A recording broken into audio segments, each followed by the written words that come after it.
First, I'd just like to say that this does not come from a place of disrespect. 3 years ago, I had no idea what a slam poem even was.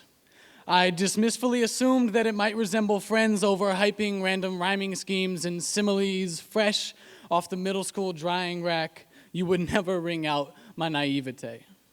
I was 14. When I joined my high school's poetry team, hands foreign to the flow of graphite would write words for a trembling voice, a sputtering utterance that was doubtful. I spat like a mouthful of marbles when these tremoring legs first took the stage. Consumed by approval, swallowed by anxiety, I had been digested in the preliminaries, shut down.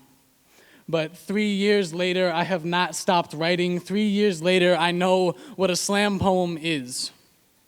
A slam poem looks like the 100th white dude writing about Ferguson simply because he knows it's relevant, like 10 variations of the same sob story plugged in with different metaphors, like if my poem makes me cry, I'll get more points. Don't tell me that I'd be here now if I didn't talk about how fucked up my family was and how I hurt myself. Don't tell me that the points don't matter. Because how could you give a 0 to a suicide attempt?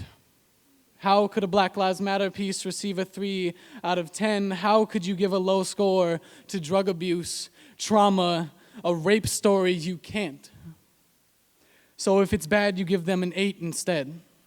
High enough to encourage and low enough to motivate. It's the perfect value to insult artwork with. And I've seen friends get 8s and never touch stage again. I've seen poets get 8s and cry when no one's looking. We know that 8s are the closest things to 0s you can give. You say it's not about the points.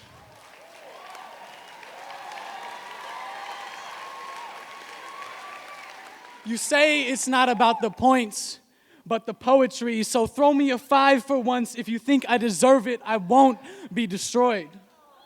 Because part of me knows that if I've made it so far, 3 years ago, I wrote a shit poem. With patchwork random rhyming schemes and sewn together similes, I got at least 3 8s. I left the building crushed, having not known what the judges really thought of me. It's not about the points. It's about the poetry. Don't give me that Little League participation trophy. If it wasn't about the points, then you wouldn't restrict them. I come here to hear slam poems. Slam poems that look like a bunch of people sharing stories, like honest competition with honest scores, like 3 years of steel on steel sharpening talent. So go ahead and give me a 6 if you want. See, I didn't come here for sympathy. Thank you.